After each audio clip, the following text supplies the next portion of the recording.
अस्सलाम वालेकुम फ्रेंड्स, कैसे मिजाज है आप लोगों के। उम्मीद करता हूँ बिल्कुल ठीक होंगे। आपको वीडियोस पसंद आ रही हैं, चैनल को ज़्यादा से ज़्यादा सब्सक्राइब, लाइक और शेयर कीजिए ताकि जो इंटरेस्टिंग वीडियोस हैं वो ज़्यादा से ज़्यादा लोगों तक पहुंच सकें। अच्छा जी, आज जो फ्रेंड है मेरे साथ, she is a very good speaker और बड़ी ज़बरदस्त फ्रेंड ऑफ माइन, बैचलर्स कर रही हैं इंटरनेशनल रिलेशंस में।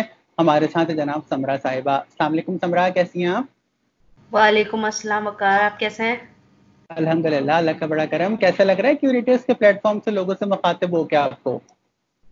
बहुत अच्छा लग रहा है। I am really feeling good right now and I hope that I help the viewers in any form today.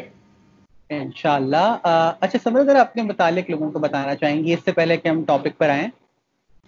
Ji, I am doing bachelors in international relations and the key interests I have is in public speaking. Alhamdulillah, it's been 7 years or 8 years that I'm in diplomatic simulations and public speaking, and I got the chance to represent Pakistan in Indonesia Model OIC last year, and was able to bag a Best Delegate award as well. Over here in Karachi, apart from my degree, I am the president of Model OIC Club running in University of Karachi, and इंशाल्लाह, that's that's pretty much great, all. That's wonderful, congratulations, आपको award भी मिला last year. अच्छा friends, अभी समरा ने जिक्र किया model OIC का, तो आज हम मॉडल ओआईसी के बारे में ही आपसे बात करेंगे कि मॉडल ओआईसी क्या है, मॉडल ओआईसी किस तरह से काम करती है।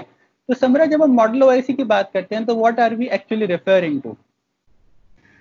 Model OIC is basically a project initiated by ICYF, which actually work to aware youth and to prepare youth for diplomacy and international relations, how the international forums work, particularly in the domain of the international affairs and foreign affairs, how to solve the existing issues. And if you're talking about OIC, in model OIC and in OIC, we usually focus on the issues that are related to OIC geography. So that's how we empower youth, by awareing them and by letting them know how to uh, अच्छा, work on issues.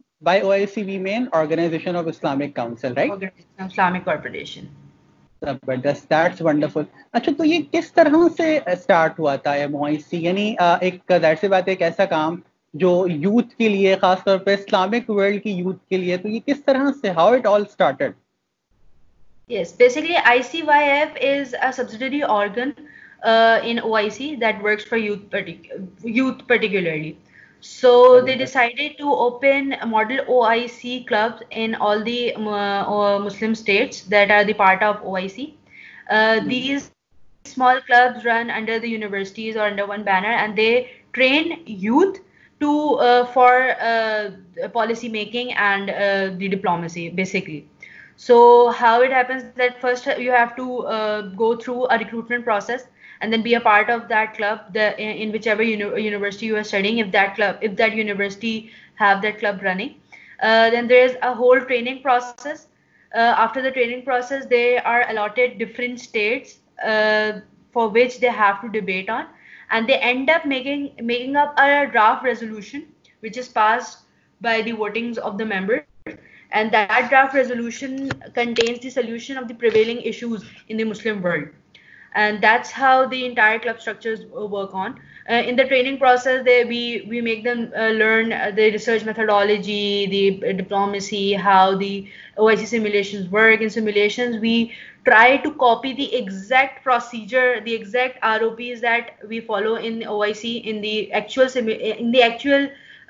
arena of OIC. However, the debate goes on. We try to imitate the exact ways and the exact procedures, so the youth know that how the foreign ministers and how the diplomats from different states come together, they sit, and what are the procedures, how they follow a certain structure to come up with the solutions, what are the diplomatic ways of doing the process. That is So quite this is the wonderful. training package. That is quite wonderful, क्योंकि जाहिर सी बात है, जो Islamic world की youth है खास तौर पर, उनको डिप्लोमेसी के मुतालिक बताना, उनको जिस तरीके से डिप्लोमेसी रन करती है उसके मुतालिक थ्रू डिफरेंट डेलीगेशंस उनको आइडिया देना, I think that's a wonderful platform. और किस तरह के इश्यूज यूजुअली एड्रेस करता है MOIC? Since it is the simulation of OIC, तो जो टॉपिक्स होते हैं वो ज़्यादातर वो टॉपिक्स होते हैं जो OIC ज्योग्राफी के मसाइल हैं।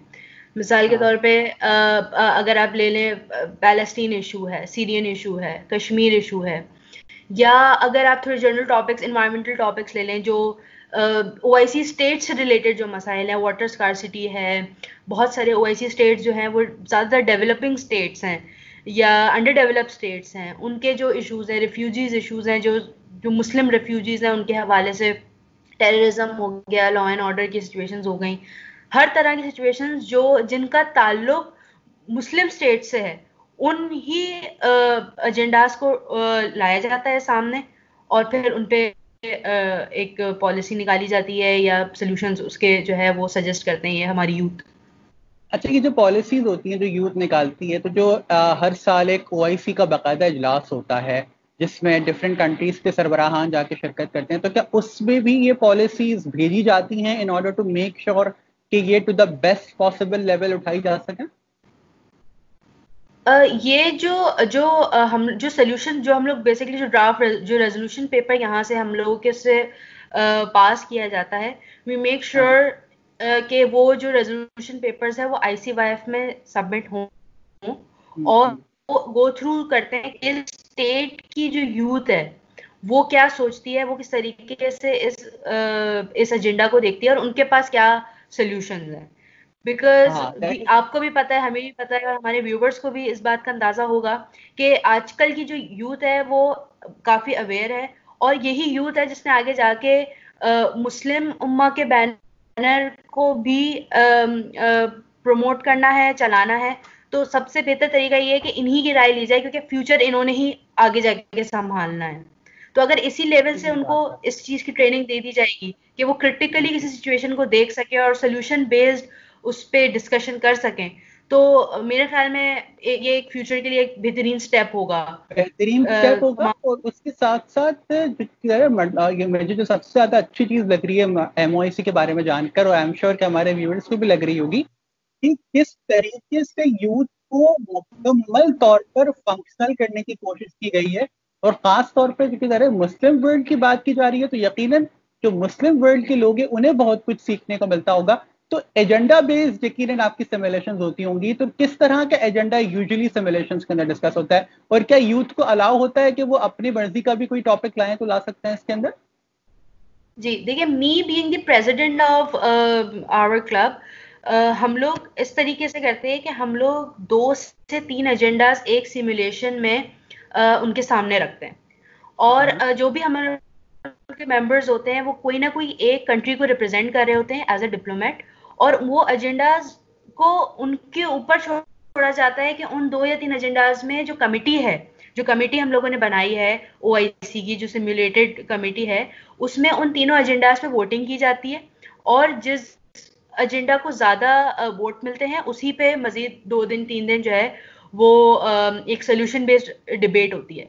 अब इसमें यह है कि इसमें सिलेक्शन ऑफ एजेंडा इस तरीके से होता है कि बिल्कुल वैसे ही जैसे OIC में, या अगर आप देखिए कि इवन यूनाइटेड नेशन में भी जनरल असेंबली बिठाई जाती है जिसमें ये डिसाइड किया जाता है कि वो कौन से ऐसे टॉपिक्स हैं जिसको इस साल सबसे ज्यादा स्पॉटलाइट में आना चाहिए। तो अब हर स्टेट ये कोशिश करती है कि वो मसाइल को सामने उस मसाइल को ज्यादा डिबेट की जाए जिसका ताल्लुक डायरेक्टली हमसे है या जिसकी पॉलिसी हमें डायरेक्टली अफेक्ट करती है। इसी तरीके से जब हम अपने मेंबर्स को एक स्टेट अलॉट कर देते हैं तो उनको वो रिसर्च करते हैं, वो पढ़ते हैं अपने स्टेट, उस स्टेट के बारे में, उनको पता होता है कि हमारे जो स्टेट हमें अलॉट की गई है उस स्टेट से रिलेटेड कौन से मसाइल हैं जिन पे हल चाहिए। अब मैं आपको एक एग्जांपल देती हूँ। अगर मैं डेलीगेट ऑफ पाकिस्तान हूँ तो मेरा ज्यादा से ज्यादा कोशिश ये होगी कि भाई कश्मीर इशू पे हाईलाइट किया जाए, क्योंकि वो एक ऐसा इशू है कि जिसका डायरेक्टली ताल्लुक पाकिस्तान के फॉरेन पॉलिसी, फॉरेन अफेयर्स से है और हम लोगों का उससे एक हम लोगों पे उसमें एक राय शामिल है। इसी तरीके से अगर कोई डेलीगेट ऑफ इंडोनेशिया होगा तो वो कोशिश तो वो करेगा कि इंडोनेशिया के मसाइल पे बात करेगा के यकीनन। मसाइलों पे वो करेगा। तो हम जबरदस्त। डिफरेंट 2-3 एजेंडा सामने रखते हैं और फिर स्टूडेंट्स खुद ही लॉबिंग करके, डिप्लोमेसी करके बाकी कमिटी के स्टेट्स को एक ग्राउंड पे लाने की कोशिश करते हैं सिमुलेशन से पहले, ताकि वो ज्यादा से ज्यादा वोट्स हासिल कर सकें अपने पसंदीदा एजेंडा के बारे में, और फिर उसी एजेंडा पे बात की जाती है, डिस्कशन हो सके। Samra, it's been a pleasure talking to you. यकीन करें वक्त अगर होता तो हम इस पर मजीद बात करते। आई एम श्योर लोगों को बहुत कुछ सीखने को मिला होगा। आखिर में क्या कहना चाहोगी यूथ को? यूथ को सिर्फ मेरा एक मैसेज है कि सबको, आपको इस बात का अंदाजा है कि हम ही लोगों ने आगे जाके इन मसाइलों को जो अभी हम फेस कर रहे हैं उनको ठीक करना है।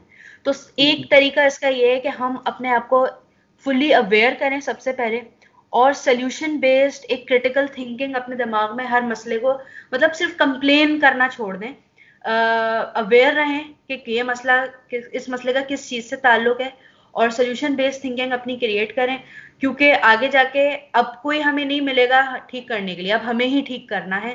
तो बेहतर सही ये है कि बात। हम हर प्रॉब्लम को, अगर हर हमारे पास अपॉर्चुनिटी विजन हो, अगर हमारे पास विजन हो और अगर हमारे मुस्तकबिल का हम बेहतर तौर पर तयन कर सकें तो बिलाशुबा हम इस मुल्क को भी और हर जगह हम बिलाशुबा तरक्की के अंदर अहम किरदार अदा कर सकते हैं। समरा, बहुत बहुत शुक्रिया। It's been a pleasure talking to you और यकीनन इससे बहुत कुछ लोगों को सीखने को मिला होगा। अगर अब तक आपने चैनल को सब्सक्राइब नहीं किया तो सब्सक्राइब कीजिए, वीडियो को ज़्यादा से ज़्यादा लाइक और शेयर कीजिए, नोटिफिकेशन की घंटी लाजमी बजाइएगा ताकि आने वाली हर वीडियो का नोटिफिकेशन आपको मिलता रहे। अपने कमेंट, फीडबैक को सजेशन देना मत भूलिएगा। मेरा सोशल मीडिया प्लेटफॉर्म, मेरा फेसबुक पेज है क्यूरेटर्स, मेरा ट्विटर आईडी है वकार_रज़ाक। आप यहाँ भी मुझे कमेंट कर सकते हैं। अपना और अपने गिरदोनवाह के लोगों का बहुत ख्याल रखिएगा। मुझे और समरा को भी अपनी दुआओं का किसी कदर हिस्सा जरूर बनाइएगा। जिंदगी ने वफा की और हालात साजगर रहे तो आपसे इंशाल्लाह अगली वीडियो में बहुत जल्द मुलाकात होगी। उस वक्त तक के लिए इजाजत दीजिए। अल्लाह हाफिज एंड स्टे क्यूरियस।